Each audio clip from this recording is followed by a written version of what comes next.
नमस्कार, आप देख रहे हैं वॉइस ऑफ हाउस और मैं हूं आपके साथ ज्योतिका। आइए रुक करते हैं खबर की ओर।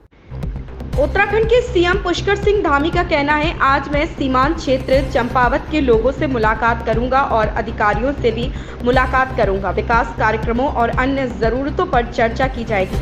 बारिश के बाद कई जगहों पर नुकसान हुआ।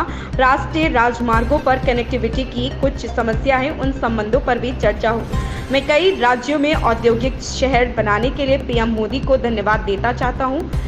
यह औद्योगिक क्षेत्र उत्तराखंड के खुरपिया में स्थित होगा या होगा, रोजगार भी पैदा करे। मैं इसके लिए पीएम मोदी को धन्यवाद देता हूँ। क्या कुछ कार्यक्रम है?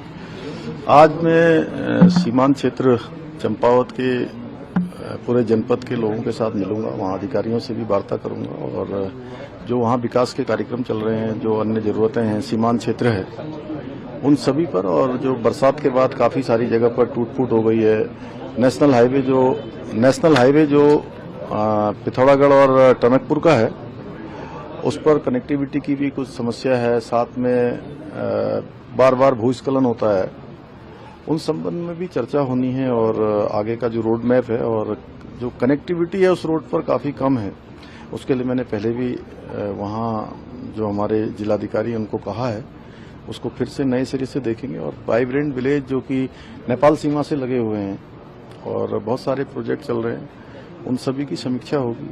और साथ में कल 1 सितंबर 1994 गोलीकांड की बरसी है खटीमा में, तो उस बरसी के कार्यक्रम में मैं प्रतिभाग करूंगा और जो हमारे शहीद हैं, बलिदानी हैं, उन सभी को श्रद्धासुमन अर्पित करूंगा। और साथ में जो आंदोलनकारी परिवार हैं, आंदोलनकारी लोग हैं, उनके आश्रित हैं, उन सभी से भेंट करूंगा। सर, हरीश रावत जी और गैरसैंण को लेकर आजकल लगातार बयान दे रहे हैं। आप कह रहे हैं कि अगर उस समय उनके सहयोगियों ने जो कैबिनेट में साथ दिया होता तो गैरसैंण पे बहुत काम कर लेते हैं।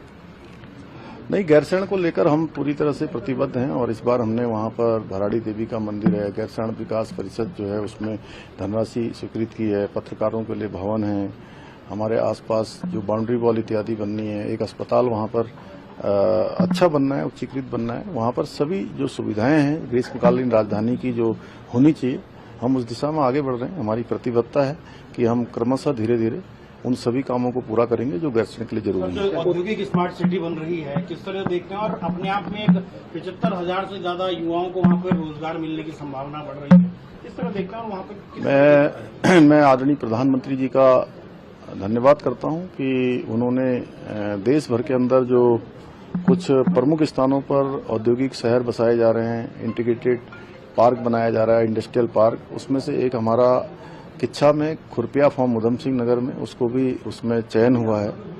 और उसके चयन होने से लगभग 25,000-28,000 करोड़ का इन्वेस्टमेंट होगा, इंडस्ट्री आएगी, अन्य जो है उपक्रम वहां पर होंगे, इंफ्रास्ट्रक्चर बनेगा और साथ में 75,000 लोगों से भी ज्यादा लोगों को, नौजवानों को, युवाओं को विशेषकर वहां पर रोजगार मिलेगा। ये हमारे लिए एक बहुत बड़ा काम है और उत्तराखंड बनने के बाद एक बड़ा इन्वेस्टमेंट और बड़ा औद्योगिकरण हमारे यहाँ पर होगा। निश्चित रूप से हमारे राज्य को भी एक इससे नई उड़ान मिलेगी। मैं प्रधानमंत्री का धन्यवाद करता हूँ। उत्तराखंड से लौटने लगी है, किस तरह से आपका आने वाले दिनों में स्ट्रैटेजी रहेगी कि आपका जो मंत्र है इकोलॉजी और इकोनॉमी को बैलेंस करते हुए कि चारधाम यात्रा और सुरक्षित हो सके? उस पर हम पूरा, हमारा फोकस शुरू से रहा है कि इकोलॉजी और इकोनॉमी दोनों बनी रहे। और चारधाम यात्रा का दूसरा चरण प्रारंभ होने वाला है। दूसरे चरण के लिए हमने जो पहले चरण में कुछ काम हमको लगा कि दूसरे चरण में जरूरी करने चाहिए, जैसे कि एक तो ऑफलाइन रजिस्ट्रेशन हमने धामों के आसपास करने की व्यवस्था कर दी है और जो सीमित संख्या का एक उस समय प्रावधान किया था, चूंकि अत्यधिक संख्या आ गई थी और उस समय हमारे लिए सुरक्षा श्रद्धालुओं की प्राथमिकता थी, उसके नाते वो सब उस समय किया था। लेकिन इस बार हमने कहा है कि वो संख्या का जो प्रावधान है उसको भी समाप्त कर दिया है। ग्रीन ट्रिप की व्यवस्था भी इस बार नहीं हो पाएगी तो अगली बार करेंगे। और जो जगह जगह पर बैरिकेडिंग होने से भी श्रद्धालुओं को असुविधा हो रही थी, वो असुविधा भी न हो, उसको भी जो है इस बार मिनिमाइज कर दिया है। सर, एक आखिरी सवाल, इस खबर में बस इतना ही। बने रहिए वॉइस ऑफ हाउस के साथ। लेटेस्ट अपडेट से जुड़े रहने के लिए हमारे चैनल वॉइस ऑफ हाउस को सब्सक्राइब करें, लाइक करें और बेल आइकन दबाना बिल्कुल ना भूलें।